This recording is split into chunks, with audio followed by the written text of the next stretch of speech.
Hello everybody, thanks for tuning into today's video. We're going to attempt to do a monthly forecast today. We're going to attempt to predict the weather in the United Kingdom through the month of October. Now, before we get on with the video, just want to talk about a couple of things. I want to talk about the advertising. There'll usually be a video ad overlaying my weather videos at gazweathervids.com. Please play those video ads. You'll be supporting gazweathervids.com by doing that. I also want to mention the website that I'm using for this video. Now, I have been using the Beijing Climate Centre for the last few month-ahead forecasts. I'm not that impressed really with the accuracy of the Beijing Climate Centre. A lot of the monthly forecasts recently have gone astray. What the Beijing Climate Centre does is it breaks down the forecast into 10-day periods, so the 1st to the 10th, the 11th to the 20th, and then the 21st to the 30th.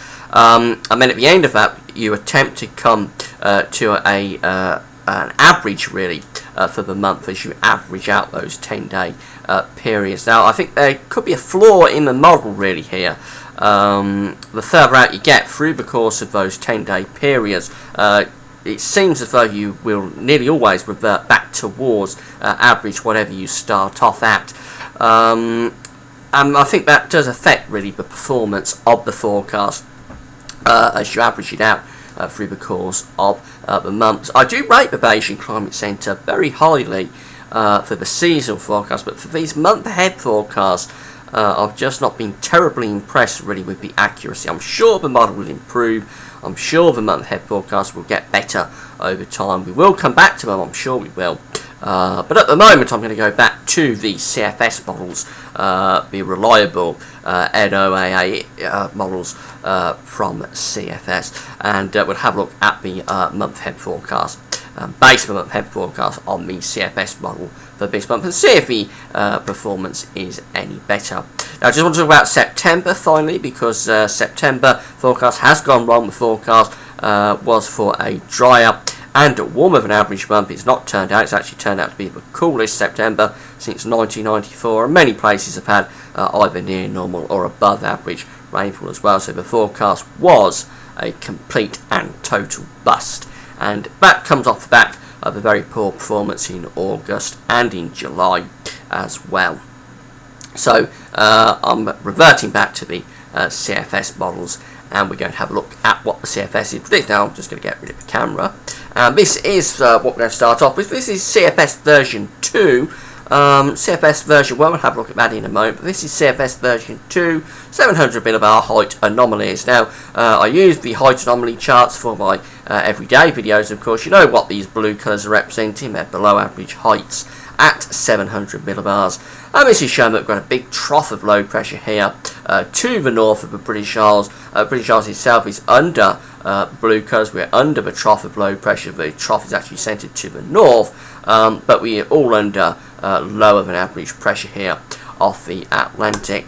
Now, in terms of the temperatures for the month ahead, well, we've got these white colours here across the British Isles, so this actually indicates temperatures are near normal, and that's the case for much of Western Europe as well, and northwestern Europe as well. Many of these western areas have near normal temperatures this month. The warmth, the heat is over towards the east. That's where we've got the warmer than average temperatures if the prediction is right. So near normal temperatures, the prediction from CFS version 2. For precipitation, well, not surprisingly, with that big trough to the north of the country, we've got above average precipitation here, forecast for much of Scotland and down in towards western parts of the country as well. Nearer normal to the east, you would expect that, because it's a very westerly driven pattern, so you'll expect eastern areas to be drier, although not dry.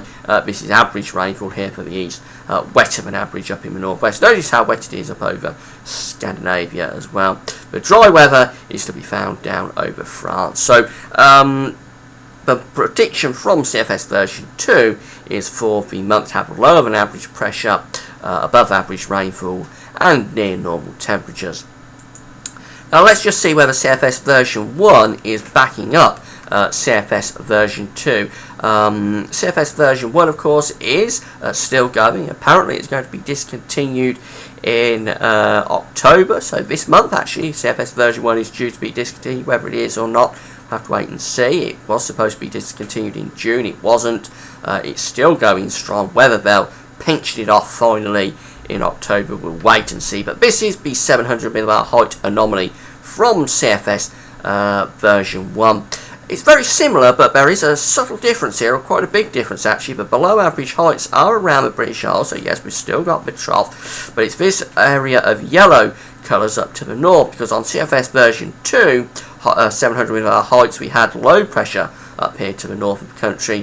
The trough was centred up to the north of the country. CFS version 1 actually has above average heights to the north, with this trough centred further south. So this is probably a wetter and cooler pattern that's being predicted by CFS version 1. Now in terms of temperatures, actually temperatures are coming out near normal here for British Isles. The whole of Europe is forecast to have near normal temperatures, and this is one of the flaws that I don't like about CFS, because I think that really for temperature and precipitation in particular, it does lose the signal, or it can't get a signal really a lot of the time. But this is certainly going for, anyway, average temperatures here for the British Isles.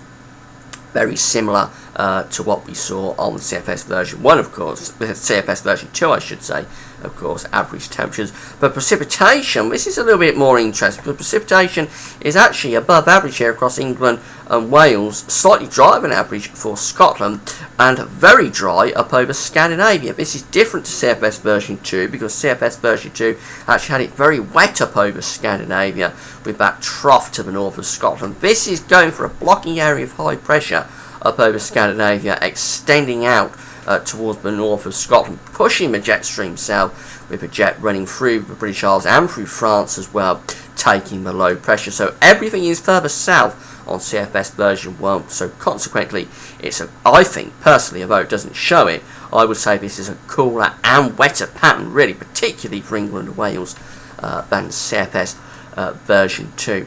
In any case, both models are indicating quite an unsettled month, so I think we do have to go for above average rainfall in October, and temperatures coming out nearer normal probably, but potentially, if this is right, if CFS version 1 is right and the jet stream is digging southwards, potentially that does bring us actually to below average temperatures.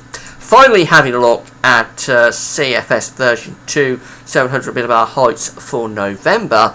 And again, it's going for a big trough here around British Isles, but this time it's further south the trough, and it's centred to the west of Ireland. Notice this area of orange colours up here, pale lemon colours up here over northern Scandinavia. That's a blocking high pressure, and it's pushed this trough southwards. So this model has the trough to the north of Scotland for October, but for November it's pushing the trough south as this ridge over the north of Scandinavia extends its influence. So this is probably again a wet month, but it's colder, and there would be the potential here for some easterly incursions probably, if this is right. We've got this ridge building to the north of Scandinavia, but November is a long way off.